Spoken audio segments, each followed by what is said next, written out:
Sometimes they're incredibly hard to pick. Tonight, how to spot the red flags on fake investments that are robbing Aussies of their life savings. This money was going to help us have our lifestyle together, build ourselves back together, and that's been taken away from me now. And my bank did let it go through.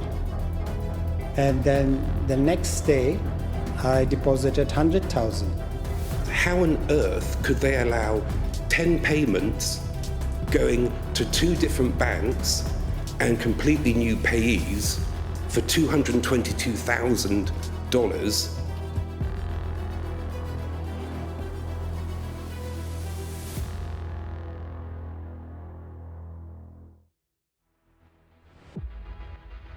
It usually begins with a phone ringing. On the other end, a calm and confident voice claims there is a problem, an unpaid tax, a suspicious bank transaction, a compromised social security number, or a legal case about to be filed. The urgency is deliberate. The fear is engineered. And within minutes, victims across the United States, the United Kingdom, Canada, and Australia are pushed into panic, convinced that a single mistake could cost them their savings, their freedom, or their identity. What sounds like an isolated scam is, in reality, part of a vast and highly organized global operation. Behind these calls are structured fraud networks operating much like legitimate businesses. Many are based in regions of India, Pakistan, and Bangladesh, where entire floors of rented office buildings function as illegal call centers.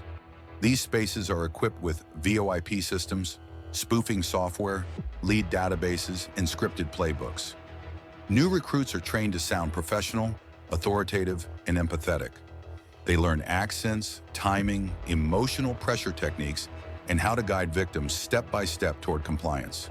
Supervisors monitor calls in real time, coaching scammers on how to extract more money, while managers track daily targets and performance metrics. The fraud methods vary, but the psychology remains consistent. In IRS and tax scams, callers impersonate government officials, threatening arrest or asset seizure unless immediate payment is made. In bank and credit card scams, victims are told their accounts are compromised and must secure their funds by transferring money. Tech support scams rely on fear of hacking, convincing users their computers are infected and require urgent paid repairs. Investment scams promise high returns through fake crypto platforms or trading apps, designed to look legitimate while silently draining funds. What makes these operations so effective is coordination. Data is purchased and shared across networks, phone numbers, age groups, income brackets, even emotional profiles. Scripts are refined based on success rates. When one scam model becomes widely known, it is quickly replaced with another. Payments are routed through gift cards, wire transfers, cryptocurrencies, and money mules, making recovery nearly impossible. It begins with the data. Thousands, sometimes millions of phone numbers are collected from breaches, social media leaks, and purchase lists. Personal details are added whenever possible. Full names, addresses, account numbers, and even hints about life events. The more information a caller has, the more convincing they appear, and the more likely a victim will comply. The operators of these networks understand human behavior intimately. Fear, urgency, and authority are manipulated in every interaction. Law enforcement agencies, telecommunications companies, and cybersecurity firms are developing systems to detect and block scam calls in real time. AI-powered detection algorithms analyze call patterns, flag suspicious caller IDs, and even intercept likely fraudulent messages before they reach a victim. Banks and payment platforms monitor for unusual transactions, often freezing accounts linked to known mule networks. Public awareness campaigns have also become critical, educating citizens about the common tactics of scammers, never sharing personal details, never sending money to unsolicited contacts, and always verifying the legitimacy of a request, remains the single most effective defense. Yet the landscape continues to evolve.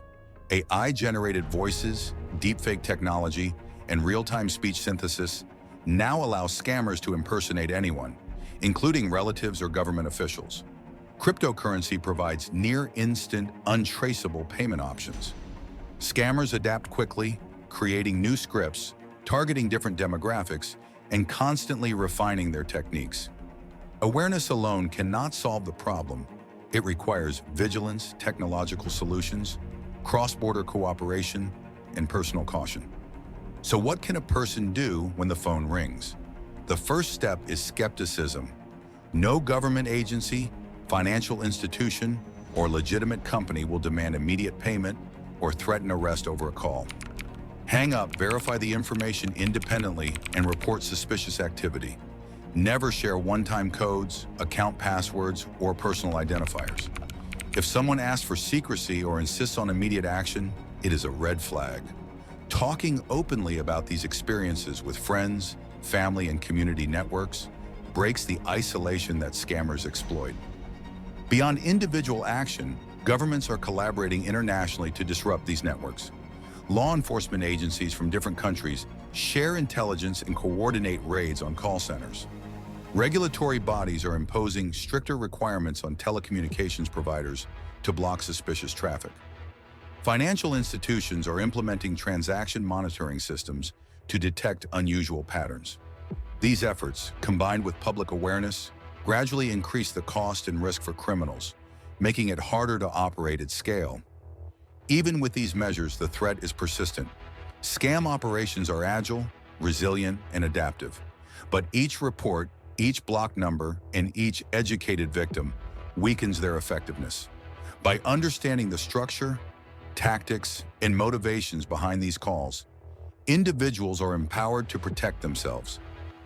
Awareness, coupled with rapid verification and responsible reporting, is the most effective weapon against an industry that thrives on fear, urgency, and secrecy. This story is not simply about criminals on the phone. It is about a sophisticated, evolving system designed to exploit human psychology, global communication networks, and financial infrastructure. But it is also a story of resilience. As more people learn to question, verify, and resist, the power of these networks diminishes. Knowledge becomes the defense. Skepticism becomes armor. And while the calls may continue, their ability to manipulate and extract diminishes with every prepared, informed individual who refuses to fall prey. Ultimately, the fight against phone scams is a collective one. Families, governments, and technology platforms must work together to expose and dismantle these networks.